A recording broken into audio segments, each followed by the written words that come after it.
bienvenue dans la deuxième partie de ma réponse à la question de Majda sur comment ressentir notre colère de manière aimante. Alors dans cette partie, je vais répondre à la question de Majda, mais avant ça, je vais couvrir sur deux sujets. Et d'abord, la première chose, c'est notre résistance. Si nous ne voulons pas ressentir la colère, c'est-à-dire si nous ne la ressentons pas, c'est le cas maintenant, dans l'instant, c'est que nous ne voulons pas la ressentir. Donc il doit y avoir des raisons. Et je vais couvrir quelques-unes et quelques exemples de raisons possibles pour lesquelles nous voulons supprimer ou résister à l'expression de notre colère. Et qui sont tous des blocages à simplement libérer notre colère et la ressentir comme un enfant, ou la ressentir en tout cas de manière aimante en tant qu'adulte, avec une intention de la libérer sans faire de tort à personne, sans la projeter. Et ensuite, je vais aborder sur comment le processus lui-même de libération de la colère, tout en sachant que je ne peux vous partager que ce que j'ai appris et ce que j'ai expérimenté, donc je m'excuse de ne pas être, de pouvoir être, comment dire, aussi aidant que Jésus et Marie. Et donc c'est aussi pour cela que je recommande toujours d'écouter, d'apprendre l'anglais, d'écouter les réponses sur les sujets directement de Jésus et Marie. Et donc dans le premier point, les suppressions, les raisons de résistance, suppression, et dans le deuxième point, comment la ressentir et quelles sont les étapes, et puis je vais répondre à la question de Majda. Alors, raison justifie. Nos raisons, dans notre âme, nous avons des raisons, donc des désirs de ne pas ressentir. Alors, outre le désir de rester dans notre colère, avec, si vous vous rappelez, avec 4 raisons qu'on veut vraiment rester dans notre colère, parce qu'on pense que c'est la meilleure chose à faire, c'est notre choix, c'est un choix, c'est important de savoir que c'est un choix qu'on fait, parce que en fonction de nos croyances, qui sont des fausses croyances sur l'amour, généralement apprises de notre enfant, nous pensons que c'est la meilleure solution quand une addiction n'est pas remplie, c'est d'aller en colère. Et donc nous voulons forcer les autres à renourrir nos addictions. Nous voulons punir les autres dans certains cas pour ne pas avoir nourri nos addictions. Nous voulons blâmer les autres et le monde pour ne pas nourrir nos addictions. Pas prendre la responsabilité que la colère est notre propre création. On veut blâmer tout le monde. Et on veut aussi ressentir ce sentiment, éviter ce sentiment d'impuissance et de faiblesse qui est, qu'on a beaucoup ressenti dans notre enfance et qu'on a supprimé avec l'aide de nos parents. Et on veut l'éviter en tant qu'adulte aussi, et donc avoir ce sentiment qu'on est en contrôle et qu'on est puissant. Et particulièrement, comme je disais, chez les hommes, c'est quelque chose qui est relativement toléré entre hommes, etc. C'est d'être... Ils expriment plus facilement la colère que les femmes en général, les hommes. Bien sûr, il y a des exceptions selon le passé de chacun. Mais donc ici, ce que je vais m'attarder un petit peu, c'est sur les raisons qu'on a pour ne pas vouloir la ressentir et la libérer. Et donc les raisons pourquoi, qu'est-ce qu'on fait? La première chose qu'on fait, c'est donc ce qu'on appelle raison, c'est des justifications en fait. C'est pas de vraies raisons. On trouve des excuses pour ne pas la ressentir. Et donc la première chose, c'est qu'on supprime. Alors, une des choses de la suppression que j'ai découvert, c'est que la raison de supprimer est fortement en lien avec notre désir de garder notre façade. Donc, c'est personnellement pour moi, par exemple, c'est si j'exprimais ma colère ouvertement, qu'est-ce qu'il en serait du gentil Pierre que ma maman a créé, tu vois, le Pierre parfait qui va aider ma maman à sortir de ses peurs ou de sa douleur ou de son chagrin, et qui va faire que sa maman se sente bien. Et le gentil Pierre, qui est une façade, qu'est-ce qui va se passer si je vais présenter la colère que le petit Pierre a ressentie en lui, la colère d'adulte, et voir tout ce qui est terriblement douloureux à l'intérieur. Et ça, là, il y a toute une série de peurs par rapport à lever la façade et être l'expression de son soi blessé, son soi en colère et ce qu'il y a derrière. Donc qu'est-ce que les autres vont penser de moi et qu'est-ce que les autres vont me faire.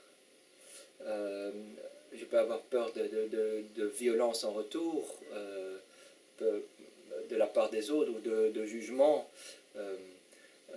d'être jugé pour ma colère. Voilà, de la peur voilà, de la violence. Et ça, c'est généralement des peurs qui viennent de notre enfance, où on a été puni pour notre colère, où il y a eu de la violence pour notre colère, etc. Et ce sont donc des émotions qu'on a en nous et qu'il faut ressentir, qui sont des obstacles à ressentir notre colère, à la libérer. Et qu'il faudra ressentir avant qu'on développe un désir de vraiment ressentir notre colère. Donc on a peur de la réaction des autres et du monde si de montrer ce qu'on ressent réellement. Une autre peur, c'est une peur du retrait de l'amour. Donc on pense que les gens ne vont plus nous aimer quand on est en colère. Donc ça c'est une émotion que je connais, que j'ai ressentie. Ce qui n'est pas la vérité. Donc c'est toutes des fausses croyances sur l'amour qu'on a appris dans notre enfance, qu'il faut déconstruire, qu'il faudra ressentir, identifier, ressentir. La deuxième chose c'est, et ça peut être des raisons différentes de la suppression, c'est la résistance. Donc c'est on peut supprimer, donc je suis en colère et je fais comme s'il n'était pas là, et puis je peux avoir des désirs de résister à la ressentir, à la libérer. Donc c'est ma résistance. Je résiste à libérer mon erreur, ma colère, ma douleur et ce qu'il y a en dessous.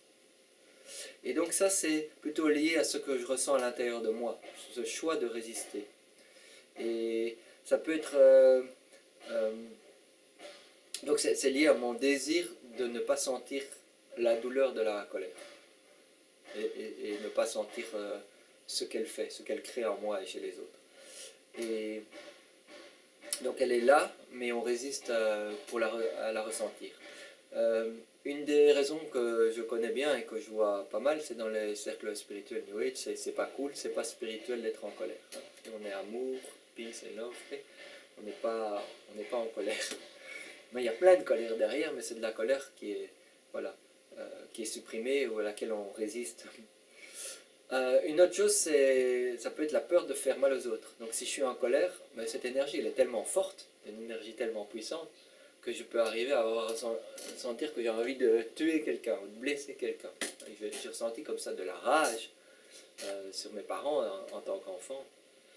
Et une rage, une envie de les tuer. Et ce genre d'émotions, évidemment, c'est des émotions qui peuvent créer des peurs, parce qu'on croit que c'est vrai, mais c'est des fausses croyances qui semblent réelles. Donc c'est pas la réalité, mais on a développé ça, on a comme des excuses. On peut avoir aussi la honte, une honte d'être en colère. Personnellement, je peux relater la relation avec ça dans ma propre enfance. J'ai cette honte par rapport à ma maman avait très peur de la colère, de la violence que mon papa pouvait avoir dans certaines circonstances. Et donc, elle projetait vraiment, pour être un homme bien, il faut être un homme doux et pas colérique, évidemment. Et donc, j'ai cette honte de ressentir cette colère en moi, et qui est liée à ma petite enfance, et que j'ai pas encore évacuée. Qu'un homme bien, c'est un homme qui rassure la femme, qui fait qu'elle se sente en sécurité, et donc qui ne va pas être en colère et lui faire peur. Donc j'ai une honte que si je suis en colère, je ne suis pas.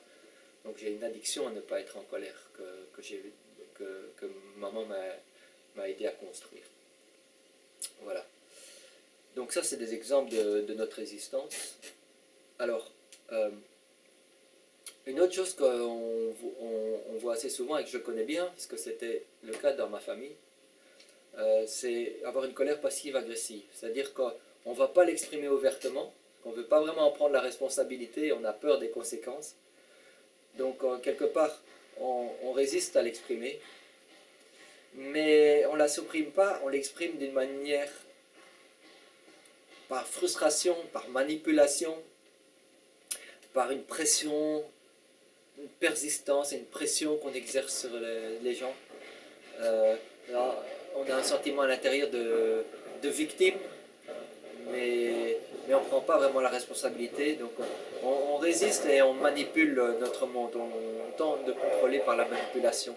Et c'est très subversif et c'est très dommageable parce que quelque part, et c'est donc ma manière d'exprimer la colère jusqu'à aujourd'hui principalement, celle que j'ai apprise. C'est-à-dire qu'on accumule une colère qu'on supprime et c'est comme, comme un vase qui se remplit d'eau. Et puis il y a l'expression la goutte d'eau qui fait déborder le vase. Ben, elle vient de là. C'est de la colère passive-agressive qui est pas libérée et qui s'accumule. Et on voit comme ça des disputes dans les couples qui prennent des proportions énormes. Et c'est lié à ce type de choses. On n'a pas été sincère, on n'a pas libéré sa colère et elle s'est accumulée. Et puis ça explose. Et ça crée énormément de dégâts, particulièrement chez nos enfants, parce que nos enfants se retrouvent dans un climat complètement d'insécurité, où à n'importe quel moment, un parent peut exploser. Donc il a un comportement qui est complètement imprévisible. Et ça crée énormément d'angoisse chez le bébé, le petit enfant, directement. De ne pas savoir si le parent va exploser de colère et de violence ou va être doux dans la relation avec lui-même. Ça, c'est quelque chose que j'ai eu dans ma famille, mais certainement, il y a certains d'entre vous qui pourront faire le lien avec ça. Mais j'ai mis du temps à découvrir tout ça, ça m'a mis vraiment des années à comprendre comment je fonctionne et d'où viennent ces peurs. Et donc c'est très dommageable, ça crée une énorme terreur et insécurité dans la vie de l'enfant et qui va continuer dans sa vie d'adulte à moins qu'il ne libère cette peur. Donc c'est aussi dommageable, si pas plus dommageable que la colère exprimée. C'est une colère qui est utilisée plus facilement par les femmes.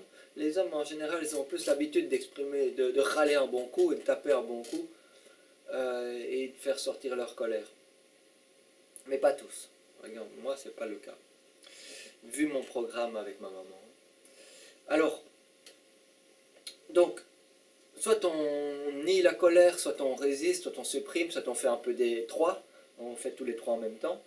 Donc on l'ignore, on la retient, on la dissimule, on est passif-agressif. C'est toutes des techniques pour ne pas ressentir notre colère. Donc, tant qu'on a ces émotions, c'est des émotions, des désirs, des excuses, tant qu'on les a dans notre âme et qu'on ne les a pas ressentis, identifiés, ressentis un par un, on ne va pas vouloir ressentir notre colère. Donc, il faut bien savoir que ça ne sert à rien de se forcer, ça ne va pas marcher. Si on supprime complètement la colère, ça mène à l'apathie complète, à la dépression. Donc ça c'est un état que je connais bien aussi, dans ma suppression de la colère, ça supprime. On supprime toute notre douleur à l'intérieur et on supprime tout notre désir et toute notre joie aussi. Et on est complètement apathique et déprimé. Donc ça, c'est un signe de refus complet de la responsabilité personnelle de nos émotions.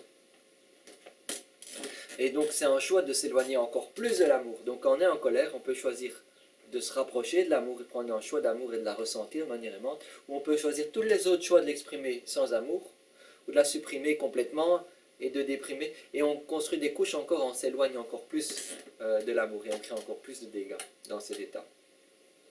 Donc c'est un choix encore une fois complètement illogique, mais il est logique dans notre propre expérience personnelle de ce qu'on a vécu dans notre enfance. Et donc des peurs qu'on a développées et qu'on a supprimées. C'est ça qu'il faut bien comprendre, c'est qu'on a l'impression que c'est logique. Donc il faut vraiment découvrir, développer un désir de découvrir ces mécanismes, ces excuses que nous avons. Alors, je vais passer au 3. Donc, comment ressentir la colère de manière aimante pour la libérer? Donc, qui est en fait, quelque part, une partie de la question de Majda.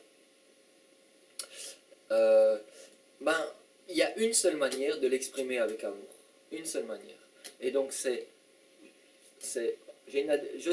je remarque que j'ai de la colère qui monte en moi, je remarque cette chaleur, cette tension, etc. J'ai envie de blâmer l'autre, ou j'ai envie euh, de me blâmer moi-même dans certains cas, ou de me faire du mal. On va jusqu'à parfois se faire vraiment du mal, ou se casser une jambe ou quoi. Ou se suicider, ça c'est l'extrême. Mais par exemple, se casser quelque chose, c'est souvent un signe de colère. On crée des cancers, etc., par rapport à la suppression de la colère, etc. Donc, je remarque qu'au moment où j'ai de la colère, et à ce moment-là, je fais un choix d'en prendre la responsabilité, et je dis, ok, je suis dans un milieu, est-ce que je peux l'exprimer sans endommager les gens? Si je suis à mon travail ou quoi, il y a du monde autour, je ne vais pas l'endommager, je ne vais pas forcer les autres à ressentir ce qu'ils n'ont pas envie de ressentir, parce qu'ils n'ont pas envie de ressentir la leur, donc déjà, je respecte leur libre arbitre. Par contre, le soir, je vais me rappeler de la situation, et si j'ai enlevé les désirs à libérer ma colère, à ce moment-là, je vais revivre cette situation avec l'intention de la ressentir. Et je vais la ressentir naturellement comme un enfant ferait, parce que j'ai plus les obstacles. Si j'ai libéré les obstacles. Okay. Et donc je vais utiliser un sac de boxe avec une batte de baseball ou des gants de baseball ou sur mon coussin dans mon lit, etc. Je vais me mettre dans un environnement sécuritaire, seul, pour pouvoir vraiment l'exprimer. Ça s'appelle prendre la responsabilité de la colère. Mais encore une fois, pour arriver là, il faut développer ce désir de prendre la responsabilité et de la libérer. Et pour le moment, ce n'est pas le cas pour Majda, ce n'est pas le cas pour la plupart d'entre nous. C'est pour ça qu'on la ressent. Donc, je rappelle, Jésus a dit, la colère est notre guide. Donc elle est un allié. Elle pointe toujours vers une addiction. Donc ce qui est en dessous. Et elle pointe vers une émotion douloureuse. Donc en moment on a la colère, etc., si on peut dire, ah mais c'est quoi la douleur qu'il y a derrière. Et utiliser notre mental pour découvrir, pour nous aider à comprendre notre colère et à comprendre les dégâts et la douleur qu'elle crée en nous et chez les autres. Et donc souvent derrière l'addiction, il y a de la peur ou la honte. Et il y a toutes sortes de fausses croyances sur l'amour. Et c'est très intéressant parce que quand on déconstruit les addictions et on commence à toucher sa colère, on apprend beaucoup de choses sur l'amour tel que Dieu le voit et de fausses croyances qu'on a. Et on commence à libérer des fausses croyances sur l'amour. Ça, c'est un très beau processus en fait. À travers la peur qu'on a de l'engager, mais en fait c'est très beau parce qu'on apprend beaucoup de choses. Il y a une certaine joie quand on ressent. Et donc on développe une foi dans le principe de lever les blocages et d'aller ressentir nos émotions petit à petit. Ça met des années. Alors, donc, ça passe aussi par voir et ressentir que la colère est un choix personnel. Tant qu'on n'a pas ressenti la vérité que c'est mon choix et que je peux faire un choix différent, un choix d'amour, ben on va continuer parce qu'on a toutes nos justifications, tous nos mensonges pour rester dans la colère. Pour rappel, un enfant ressent automatiquement sa colère. Il ne se pose pas des questions, il n'est pas en train d'analyser, il a le cerveau pas encore formé. Et automatiquement, il y a quelque chose qui le met en colère, il n'en peut plus, on l'a tellement brimé de manière injuste, ou il a une addiction qu'il a développée qui n'est pas nourrie. Et voilà, il se met, et hop, après 30 secondes, ou quelques minutes, ou quoi, si c'est la première fois ou les premières fois que ça arrive, ça va aller très vite. Si c'est supprimé pendant des années, ben ça va mettre plus de temps parce qu'il faudra passer à travers la colère de tous les événements pour vraiment libérer la cause. Mais donc, si elle n'est pas supprimée, ça va très vite, naturellement. C'est comme ça qu'on est créé naturellement. Donc si ce n'est pas le cas, c'est qu'on a encore des obstacles. Donc ça c'est important. La sincérité, oh là là. Qu'est-ce que je mets du temps à découvrir comme c'est important? La vérité. D'être sincère et d'être vrai sur ce qu'il y a en nous à l'heure actuelle. Et pas juger, blâmer, ça c'est aller dans la direction opposée de l'amour. Mais accueillir et développer de la compassion. La compassion que la plupart de ces douleurs ont été créées quand on était petit et on n'avait pas le cerveau développé pour faire un autre choix. Donc avoir de la compassion, que c'est là, et que c'était un choix de survie pour pratiquement la plupart d'entre nous, pour l'ensemble d'entre nous, un choix de survie. De prendre ces fausses définitions sur les émotions, ces fausses définitions sur l'amour, ces fausses définitions sur la vérité. Ces addictions qu'on a apprises de nos parents, ces fausses définitions sur l'utilisation de notre libre arbitre. Comment on peut utiliser notre volonté avec amour par rapport à soi-même et aux autres. Toutes des fausses définitions qui ont été apprises déjà tout petit. Donc être très sincère. Et voir que si je reste en colère, je ne la libère pas, c'est que j'ai encore des justifications, des excuses pour ça. Être vraiment sincère. Que c'est ce que je veux, et je crois que c'est la meilleure chose pour moi aujourd'hui. Et quelque part, dans notre état, généralement, on est égoïste et on s'en fiche des autres, mais on pense pour moi, pour mon plaisir, pour ma vie, c'est la meilleure chose que je peux faire. C'est ce qu'on croit réellement. Tant qu'on utilise la colère comme outil pour avoir ce qu'on veut. Donc être vraiment sincère et arriver à voir ça émotionnellement, à ressentir que c'est mon choix. Ça, c'est une étape indispensable. Donc, je dois développer un désir de voir la colère comme mon désir d'avoir une addiction nourrie, une addiction remplie, comme mon désir d'éviter à tout prix la douleur de ma peur, d'une peur qu'il y a derrière, comme mon désir de me sentir puissant et fort et en contrôle. Et donc je dois développer un désir de voir et ressentir mon addiction et de ressentir la peur derrière. Donc je parle tout le temps de développer ces désirs parce que ça doit venir de notre âme. Tant que ce n'est pas de notre âme, se forcer avec son mental, ça ne va pas fonctionner. Parce que le mental, il va répondre à l'autorité de l'âme. L'âme, elle a gouvernance sur notre mental. Et donc, si mon désir est de ne pas ressentir et de rester dans l'expression de ma colère pour toutes les raisons qu'on a vues, je ne vais pas ressentir ma colère.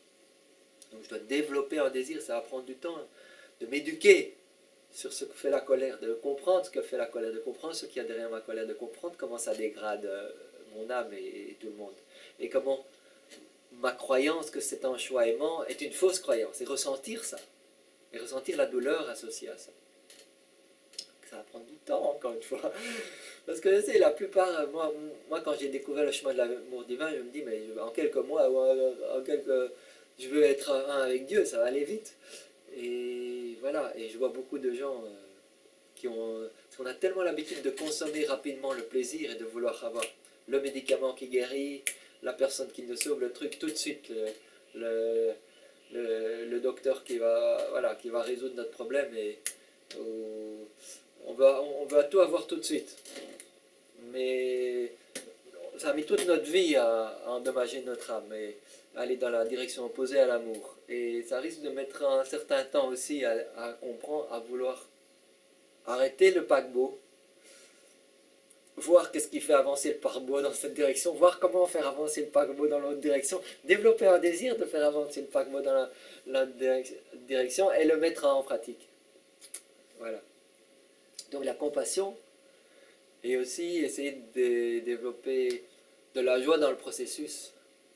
Et généralement, si on commence à ressentir des émotions, on va voir comment on se sent mieux après, et on développe une certaine fois. Mais bon, mon Dieu, il y a plein de moments où on se sent impuissant, on se sent bloqué, et c'est qu'on n'est pas sincère, c'est qu'on ne veut pas avoir quelque chose, toujours. Alors, on peut demander de l'aide de Dieu, si on veut. Évidemment, ça va être beaucoup plus facile si on demande de l'aide de Dieu. Mais bon, si on croit que Dieu n'existe pas, ça va être difficile à demander. Mais on peut demander de l'aide, notamment par sa loi d'attraction, que j'attire des situations qui vont m'aider à voir mes blocages par rapport à mes excuses par rapport à ma colère. Donc attirer, et ça va venir assez vite si mon désir est sincère de comprendre mieux ma colère, il va me montrer les situations. Et il va m'aider à comprendre mes blocages à la colère. Donc je vais avoir des situations, je vais créer des situations dans les jours qui viennent où si je suis sincère et je vais voir ce qui se passe, ça va m'aider à à libérer mes blocages. Et je peux aussi demander à Dieu et à mes guides de m'aider à ressentir de manière aimante, c'est-à-dire avec un désir d'ouverture de mon cœur, de, un désir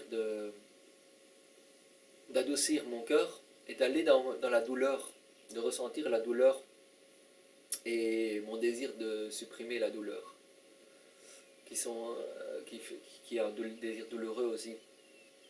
Et d'aller dans ce sens, d'aller dans la direction, pas de rester dans ma colère, mais de ressentir ma colère et de la traverser. Et je peux demander de l'aide pour ça. Et notamment, ce que je demande aussi, c'est de la protection des esprits, donc des personnes décédées qui sont autour, et qui se nourrissent de ma colère. Donc, pour être sûr que mes émotions que je ressens sont les miennes et ne sont pas les émotions des autres. Sinon, j'ai remarqué qu'il y a des moments où j'ai pas envie de m'adoucir et je peux rester dans la colère et l'exprimer pendant des heures. Ou en tout cas, pour moi, pas des heures. Après 10 minutes, je suis mort, crevé. Mais je sens que ma colère est comme démultipliée, que c'est ma colère avec la colère des esprits autour, puis je deviens enragé. Mais c'est une façon très néfaste de ressentir la colère. Absolument, je ne recommande absolument pas ça. Parce qu'on ne libère rien du tout. On veut juste rester dans sa colère. Et on fait du dommage, se fait beaucoup de dommages. Et aux autres. Donc on peut demander de l'aide. Ensuite, il faut... avant d'arriver à cette place où on la ressent naturellement, il faudra découvrir les raisons de ne pas vouloir ressentir ma colère. De déni, de suppression, de résistance de ma colère, toutes mes peurs, toutes mes fausses croyances sur les émotions, etc. Il faudra les découvrir et les ressentir. Il faudra découvrir les raisons de ma colère. Donc les 4 raisons qu'on a vues, il y a peut-être ces raisons et d'autres raisons. Il faudra les découvrir si ça s'applique à moi et les ressentir. Ressentir la douleur que c'est ça que je veux. C'est toutes des émotions, des désirs que nous avons dans notre âme. Et ensuite, quand on a libéré les obstacles, on va ressentir cette douleur de manière aimante, donc dans un environnement seul et dans un environnement sécuritaire. Et donc ce qu'on va ressentir, on va ressentir la douleur de notre colère. On va ressentir comme ça fait mal. On va se permettre de s'ouvrir à la douleur. Et il y a de la douleur physique, de la douleur émotionnelle. On va sentir la douleur de notre résistance à la colère. Et on va on aura à ce moment-là développé un désir de ressentir ce qu'il y a en dessous. Parce que notre intention sera de ressentir ce qui nourrit la colère, l'addiction qu'il y a en dessous et la peur qu'il y a en dessous. Et donc, le fait de ressentir, de libérer va nous mener à l'addiction. Donc c'est le processus naturel, une fois que la colère s'en va, on tombe dans l'addiction. Et si on se permet ensuite de ressentir l'addiction, après on va toucher la colère. Maintenant, les 2 remarques. Pour ceux qui, comme moi, ont tendance à supprimer la colère, je me rappelle que Jésus, il a parlé, j'ai entendu dire qu'au début, quand il supprimait complètement sa colère, il a passé des semaines et des semaines, à tous les jours,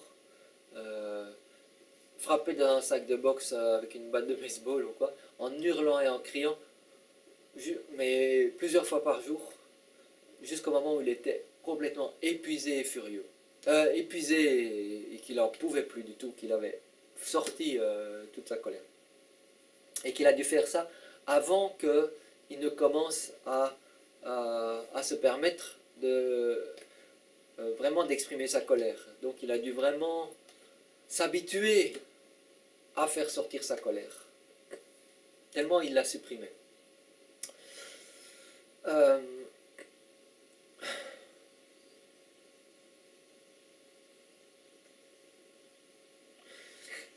Maintenant, comme j'ai dit tout à l'heure, si ce n'est pas fait avec une intention de découvrir, une intention pure, et de ne pas faire du mal aux autres, mais qui est de découvrir ce qu'il y a en dessous, les addictions qu'il y a en dessous de ma colère, ça peut être très néfaste. Donc il faut être très prudent sur la manière d'expérimenter, et je dois dire que J'ai ressenti quand c'était néfaste, mais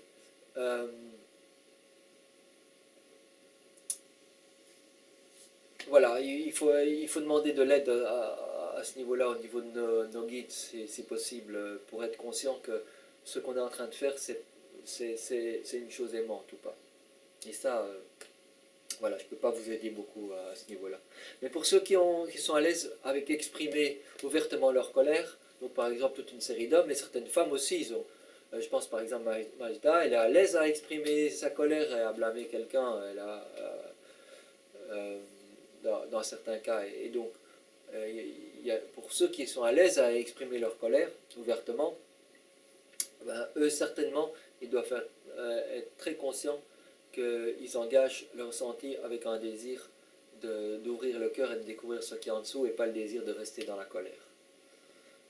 Et ça, ils auront spécialement tendance à ça. C'est pour ceux qui suppriment, qui ont tendance à supprimer, qui ont du mal à l'exprimer, qu'il va falloir passer à s'habituer à ressentir qu'est-ce que c'est d'être en colère, etc. Parce que c'est tellement supprimé. Quelle est la douleur que ça crée, comment on se sent quand on est en colère et toutes ces choses-là. Et donc c'est ce que Jésus fait allusion et moi je dois passer par là aussi. Mais en étant bien conscient qu'on ne projette pas la colère, ni sur nous, sur les autres, et qu'on n'est pas alimenté par toute la colère des esprits, etc. Et qu'on veut juste rester dedans. Ça, c'est, voilà, il faut être conscient de notre intention, la pureté de notre intention. Jésus dit, il n'y a pas un seul bénéfice de ressentir la colère d'adulte. Il n'y a pas un seul bénéfice de ressentir la colère d'adulte. Donc ce qu'il veut dire là-dedans, c'est que si je suis dans ma colère et je veux rester dans ma colère et je la ressens, je ne crée que des dégâts. C'est seulement si j'ai une intention de ressentir la douleur de la colère et de découvrir ce qu'il y a en dessous quand je vais dans la bonne direction. Et donc les addictions et les peurs qu'il y a en dessous. Donc nous devons d'abord, et je reviens et je le répète, développer un désir de sentir la douleur associée à la colère. Ensuite, quand on passe à travers la colère, on va ressentir la douleur de l'addiction qui est derrière la colère. Et donc, ce que je veux à tout prix pour éviter ma douleur, je veux à tout prix ça maintenant dans ma vie. Que ce soit physique, que ce soit une substance, que ce soit une émotion que les autres me donnent. Je le veux et ressentir comme on le veut à tout prix. C'est une question de survie. Et ressentir cette douleur, cette addiction, cette compulsion qu'on a à l'intérieur. Et quand on se permettra de traverser cette compulsion, ben on va arriver à notre peur. Et moi, j'ai même pas souvenir d'avoir fait une expérience complète d'arriver à ma peur. Et donc ma peur étant une fausse croyance qu'on croit réelle. Une fausse croyance sur la vérité ou sur l'amour qu'on croit réel. Mais le processus le vrai changement dans la vie commence à partir du moment où on libère notre peur. Et là, on va voir, d'après ce que dit Jésus, et moi j'ai ressenti il y a certains domaines où on a beaucoup plus facile à les ressentir, comme je disais au début, certaines peurs, parce qu'elles sont moins grosses, et donc on peut avoir quelques expériences quand même de voir des changements. Donc moi j'ai quelques expériences d'avoir ressenti des fausses croyances, et d'avoir vu des changements directs dans ma vie. Donc je sais que j'ai une foi que ça marche. Mais pour les grosses choses qui vraiment sont des effets très négatifs dans ma vie, je n'ai pas encore fait le processus. Où les changements vont être très forts, positifs dans la vie. La plupart de l'humanité, la condition, ne ressent pas ces peurs, évite complètement ces peurs, il faut savoir. Donc la situation dans laquelle que je vous parle, qui est la mienne, c'est la situation de la plupart d'entre nous. Quand je dis la plupart, c'est tout le monde en gros, sauf quelques individus sur la planète. Donc, il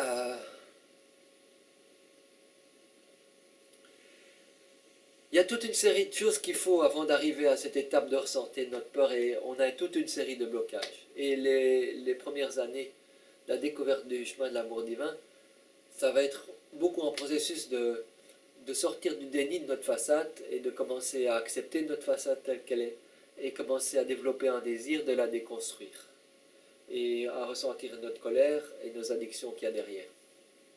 Et donc, et ça, donc, prendre conscience de tous les obstacles, de toutes les justifications et les excuses, les ressentir, développer un désir pur, d'aller dans la direction de l'amour, etc. Voilà, ça, c'est tout le processus de déconstruction. Il n'y a pratiquement personne qui a même accepté simplement sa façade. Donc, dans un état d'accepter